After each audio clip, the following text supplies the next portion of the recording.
gerombolan, ya, hanya gerombolan yang memilih kemana orang banyak, tapi tidak tahu yang dipilih itu apa. Maka karena Bapak Ibu yang ada di luar di dalam tokoh-tokoh, ini tanggung jawab kita, Bapak Ibu.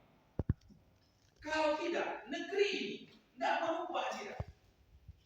Negeri ini tidak berubah. Saya katakan judul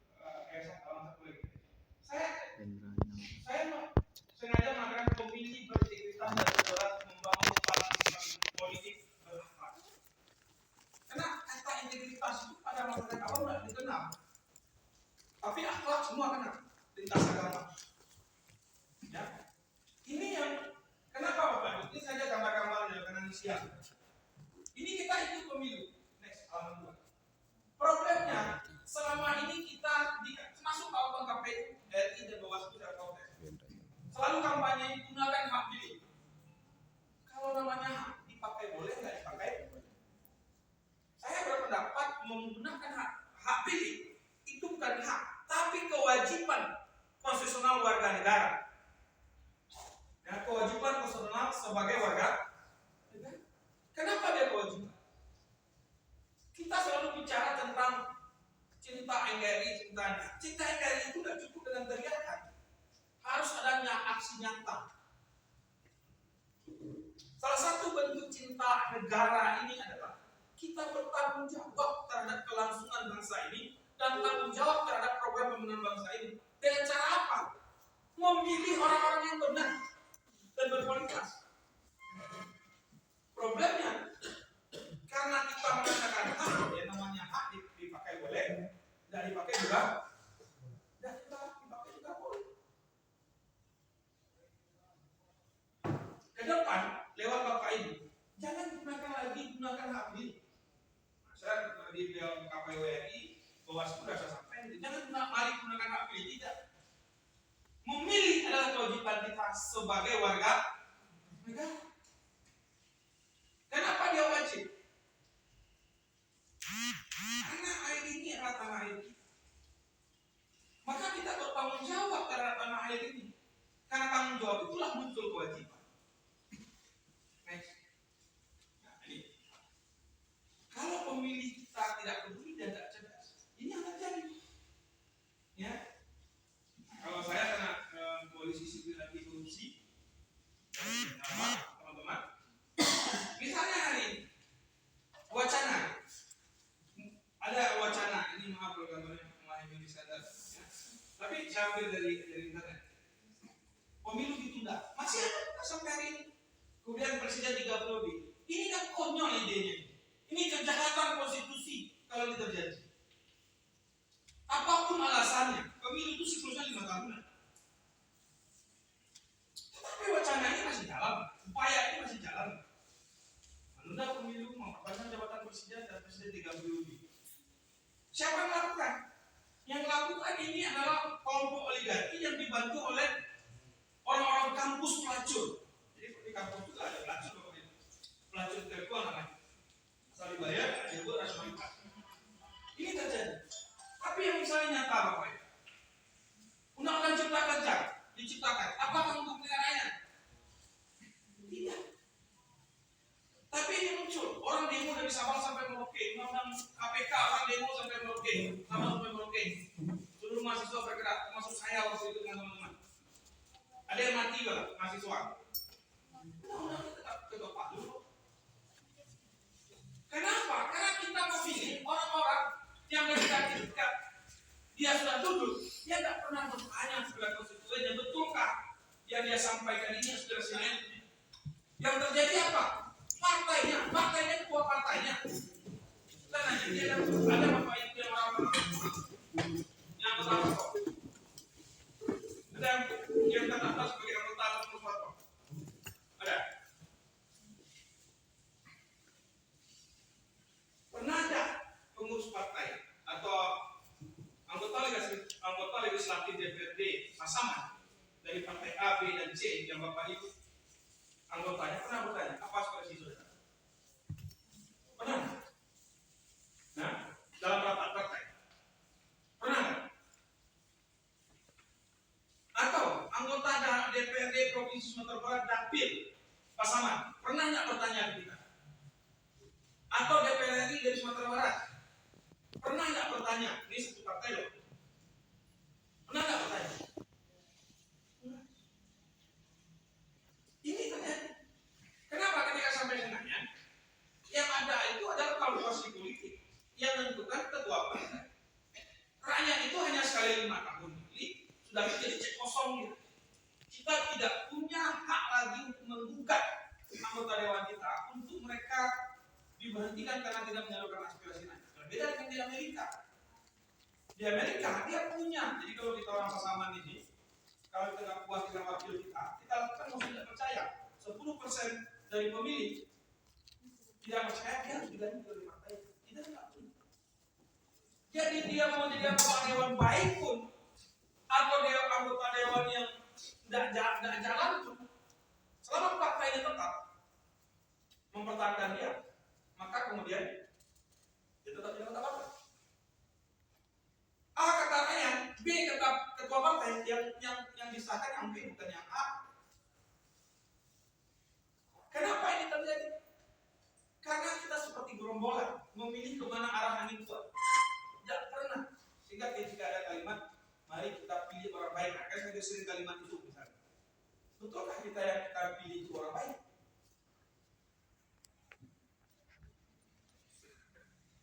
Itu pertanyaan besar. Apakah cukup baik saja? Saya punya teman beberapa anggota dewan sangat baik, baik soleh, cuma nggak pernah ngomong Bapak Ibu. Nggak pernah ngomong. Apakah dia pemalas? Tidak. Setiap rapat dia hadir. Tapi saya tanya dengan teman-teman anggota dewan yang baik, nggak pernah ngomong dia itu. Apakah dia baik? Saya yakin dia baik. Dia seorang yang santun, dia seorang yang dermawan dan orang soleh. Hanya terlengkap. Tapi dia tak mengerti fungsinya sebagai anggota dewan. Artinya orang baik saja tidak cukup. Harus orang yang mengerti dengan tugasnya. Ini yang tak pernah kita pikir. Akibatnya apa? Ketika dalam konteks politik nasional, arahnya apapun, kita nggak tahu. Seakan-akan rakyat ini hanya perasaan sekali 5 tahun, selesai 5 tahun, terserah.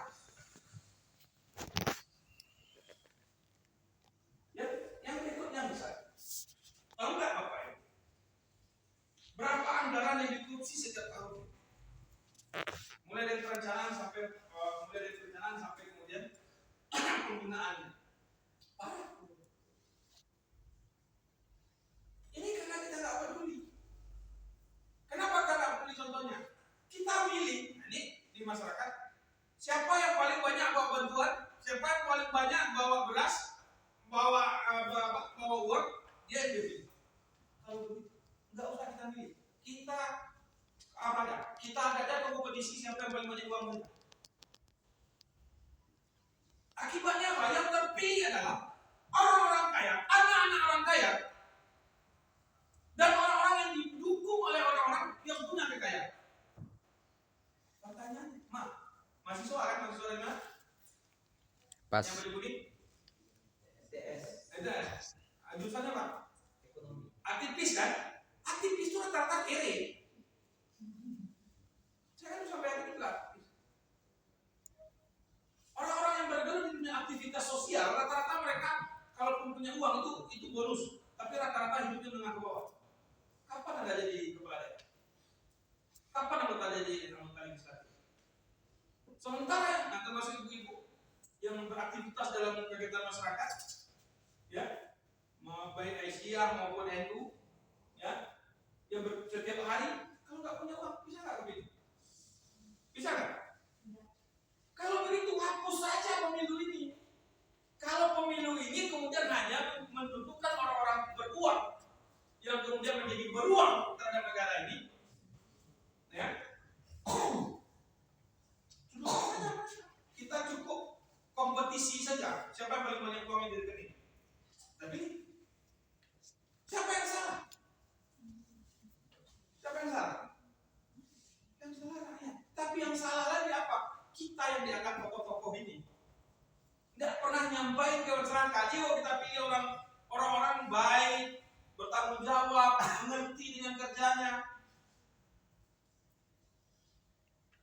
Misalnya jujur, misalnya mau pilkada itu habis 10 miliar. Kalau nggak korupsi nggak balik uangnya. Di mana uangnya? Gajinya jelas kok. Tapi kenapa orang masih pengen jadi apa? Jadi kepala daerah, jadi pegawai legislatif, DPR itu ada teman sampai katanya habis antara 2 sampai 5 miliar. Ya kan ada sampai 20 miliar. Tapi mana kembali uangnya? Kalau saya ngomong kalau di dunia pengabdian ke panti asuhan itu jelas ya. Ke panti jompo, ke masjid, ke vihara, ke gereja, itu jelas pengabdian itu. Tapi kalau ada yang bercerita kampanye sih, demi mengabdi untuk ini hati bersih. Mana ada dia ngeluarin uang banyak? Bapak ini tahu berapa misalnya dari Bapak tuh dari lagi tadi di Pasaman berapa yang kemudian yang diadakan kampanye tiba-tiba tidak ada, yang nggak pasang baliho, yang nggak ngadain acara apa dan hutan apa gitu, dia terpilih aja. Hah? Berarti orang baik nggak bisa dipilih kan? Orang kaya semua Pak. Pertanyaannya, Bapak Ibu yang kerjanya capek-capek tiap hari, ada orang mati Bapak ngurus, ada orang sakit Bapak ngurus, ya kan? Ada anak yang tidak sekolah, sekali beasiswanya. Kemudian kalian yang mahasiswa kalau ada apa kalian bantu. Kapan kita mau jadi orang? Ini kan yang peduli terhadap bangsa tanpa gaji ini, ya kan? Kan aku peduli terhadap negeri ini kita di ormas, UKP, di BEM, ya kan? Tokoh masyarakat, pemuka agama, kan nggak ada gajinya. Gajinya Tuhan saja kan? Kapan Bapak Ibu dipilih? Bapak Ibu yang tahu masuk-masuk dusun, masuk-masuk jorong kan? Ya kan? Yang berhati yang berjulur dengan masyarakat Bapak Ibu. Pertanyaannya, Pilih saya. kalau nggak ada uang, Bapak Ibu berani nggak maju jadi caleg? Kalau tidak pilih saya jadi pengangguran. Makanya pilih saya supaya saya kerja saya. Pertanyaan ngomong, kami tanpa mahar, cuma untuk pemilu, untuk pilkada perlu uang. Partai ini nggak dibeli katanya, cuma untuk pemilu perlu uang. Ini harus kita sampaikan, Pak. Saya nggak baca betul, tapi saya secara nasional saja. Ya, next. Yang problem hari ini bangsa ini gara-gara pemilu 2019, ini kan polarisasi, keterbelahan bangsa ini. Masih bicara kampret dan tandun antara Jokowi dan Prabowo, sementara Jokowi dan Prabowo udah peluk-pelukan dan cium-ciuman. Di bawah masih ribut. Kenapa? Karena pemilih kita tidak cerdas. Kita pemilih emosional, bukan pemilih yang rasional. Hati-hati polarisasi politik yang semakin mengental dalam diri kita itu membahayakan demokrasi. Ini sudah pada level titik nadir lemahnya demokrasi di Indonesia. Terlihat misalnya di medsos, terbelah negeri ini antara A dan B, kampret dan cebong, antara Jokowi dan ini, anti Jokowi dan ini, gitu. Karena Jokowi 2 tahun lagi habis, dia kan berhenti jadi presiden, ya kan? Habis, tapi kita masih ribut. Kenapa? Karena yang dimunculkan emosional. Next. Tahu nggak Bapak Ibu saudara? Sampai 2016, ya, ada sumber berita hoax. Ini situs hoax di Indonesia itu ada 800.000. Jadi berita hoax itu, situs online, ya, hoax ada 800.000 di Indonesia. Pengguna internet katanya 270 juta Indonesia. Katanya masing hasil surveinya tahun 2019, rata-rata orang Indonesia punya handphone 2 dan 3. Sehingga pengguna internet, pengguna handphone itu katanya 380 juta di Indonesia.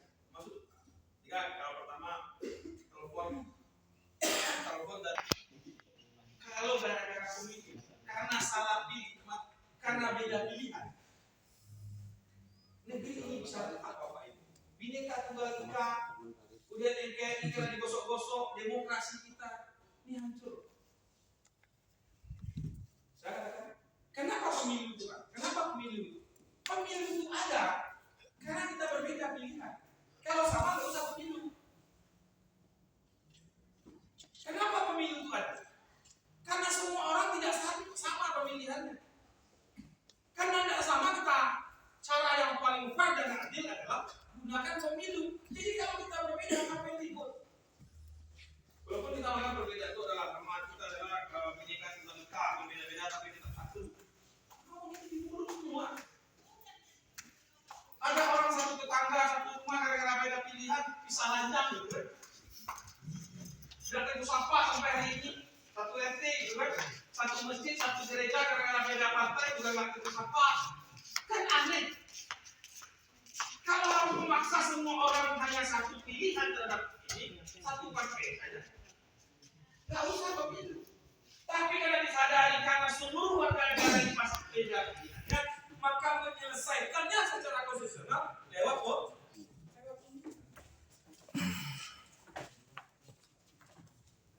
Tapi problemnya hari ini pemilih kita tidak cerdas.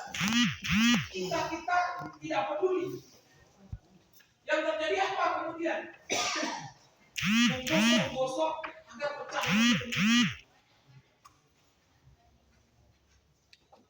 Kita bersyukur Sumatera Barat kalau pilkada pemilu tidak membakar-bakar. Berbeda di daerah lain. Paling pun hanya juga ke MK lah, atau demo ke Bawaslu. Tidak lain sampai bakar-bakar. Kita tidak pengen ini Bapak Ibu. Kenapa? Kalau ini polarisasi perbedaan ini sudah digosok-gosok menjadi konflik ini, konflik sosial ini kemudian menjadi konflik fisik, berbahaya bangsa ini. Ya. Apalagi masih kepada figur antara kandung dan kampret tadi. Pak Jokowi nggak ada berpelukan dan ciuman sama Pak Prabowo dan speaker-speaky, kita masih ribut saja.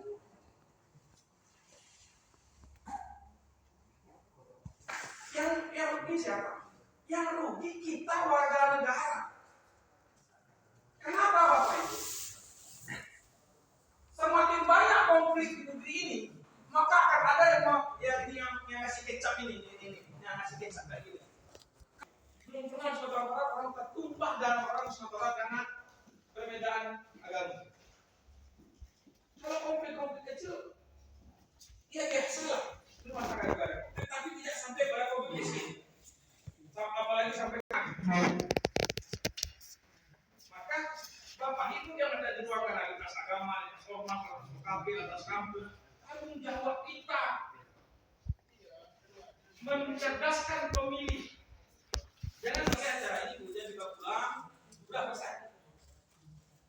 Enggak juga saya minta perkampanye untuk pakai enggak. Mari kita sadarkan pemilih kita. Next. Ya. Yang paling parah Bapak Ibu, yang berkuasa di negeri ini bukan presiden, bukan anggota DPR, bukan MPR. Yang berkuasa di negeri ini oligarki. Sehingga perlu jihad konstitusi. Saya karena saya mau ngajar, saya ambil pertanyaan Pak Haidar. Ya, sekuat apapun jihad konstitusi, hasilnya akan hambar ketika berhadapan dengan oligarki kekuasaan dan politik yang kering dengan kesadaran cita-cita luhur bangsa. Oligarki yang saya ambil. Politik yang kering kesadaran cita-cita luhur bangsa.